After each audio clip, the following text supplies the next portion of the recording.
CT scan పనిచేయకపోవడంతో మూసివేసిన centre Nandyal సర్వజన ప్రభుత్వ ఆసుపత్రిలో గత శనివారం నుండి సిటీ స్కాన్ పనిచేయడం లేదు. దీంతో రోగులు ఇబ్బందులు ఎదుర్కొంటున్నారు. అత్యవసర సమయాల్లో ప్రమాదాల్లో గాయపడిన వారికి సిటీ స్కాన్ చేసిన తర్వాతే చికిత్సలు నిర్వహిస్తారు. సిటీ స్కానర్ పనిచేయకపోవడంతో ఎమర్జెన్సీ వార్డులో అత్యవసర సేవలు చేయలేక వైద్యులు ప్రైవేట్కు కర్నూలుకు వెళ్లాలని రోగుల బంధువులకు సూచిస్తున్నారు. సిటీ స్కాన్ యంత్రంలో మరమ్మతు కోసం ఏర్పాటు చేసే పరికరం స్థానికంగా దొరకడం లేదని, ముంబై నుంచి రావాలని సిటీ స్కాన్ టెక్నీషియన్ పేర్కొంటున్నారు. ఆసుపత్రిలో చికిత్స చేయాలంటే ప్రైవేట్ సిటీ స్కాన్ సెంటర్లో ఫిలిం తీసుకుని వస్తే జీజీహెచ్లోనే వైద్య సేవలు అందిస్తామని వైద్యులు అంటున్నారు.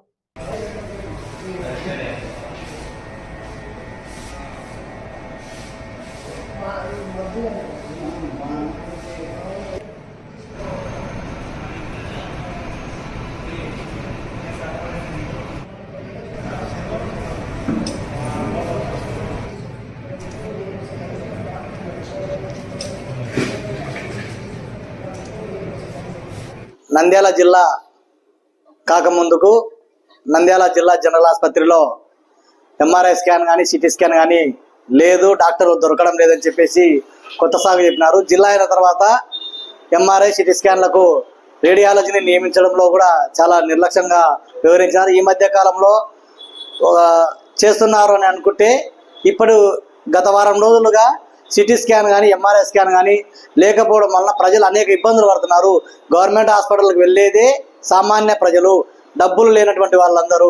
అటువంటి వాళ్ళందరూ ఎంఆర్ఐ స్కాన్ సిటీ స్కాన్ బయట చేయించుకోవాలంటే 8,000 నుంచి 10,000 రూపాయలు అవుతుంది. బయట ఇక్కడ ఉన్నటువంటి గవర్నమెంట్ డాక్టర్లు బయటికి వెళ్ళి ఎంఆర్ఐ సిటీ స్కాన్ తీసుకొని రిపోర్ట్ తీసుకుంటారు, మేము చేస్తాము, లేకపోతే కర్నూలుకి వెళ్ళండి అంటే ఎంత దుర్మార్గంగా అంటే అంత దుర్మార్గంగా ఉంది. పేరుకే నంద్యాల జిల్లా తప్ప నంద్యాల జిల్లా జనరల్ ఆసుపత్రిలో అన్ని రకాల సౌకర్యాలు కరువైనాయి. నంద్యాలలో ఉన్నటువంటి మంత్రి గారు శ్రద్ధ చూపాలా, జిల్లా కలెక్టర్ గారు కూడా శ్రద్ధ చూపటాలా. ఇంకా పడకల ఆసుపత్రి పెంచాల్సింది, మెడికల్ కాలేజ్ వచ్చింది, అన్ని రకాల సకల సౌకర్యాలు కల్పించాల్సినటువంటి బాధ్యత ఉంది. మెడికల్ కాలేజ్ ఉంది కాబట్టి ఏ వైద్యం కూడా ఇక్కడ లేదు, చూడలేము అనేటువంటి పరిస్థితి రాకూడదు. కానీ ఇప్పటి వరకు కూడా ఇంకా చూడాలా, ఏమైనా అత్యవసరం అంటే కర్నూలుకు వెళ్ళండి, ఇక్కడైతే కష్టం అనేటువంటి రీతిలో డాక్టర్లు చెప్తున్నారంటే మరి అధ్వానమైనటువంటి పరిస్థితి. కాబట్టి పేద ప్రజల ఆరోగ్యాన్ని దృష్టిలో ఉంచుకొని అన్ని సౌకర్యాలు వెంటనే ఏర్పాటు చేయాలి.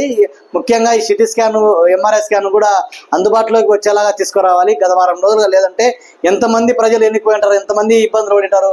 కాబట్టి ప్రజల ఇబ్బందులకు గురి కాకుండా ప్రజలను కాపాడాల్సినటువంటి బాధ్యత, ఆరోగ్యం కూడా కల్పించలేకుంటే నంద్యాల జిల్లా జనరల్ ఆసుపత్రిలో ఏమని చెప్పాలి, ఎవరిని అడగాలి?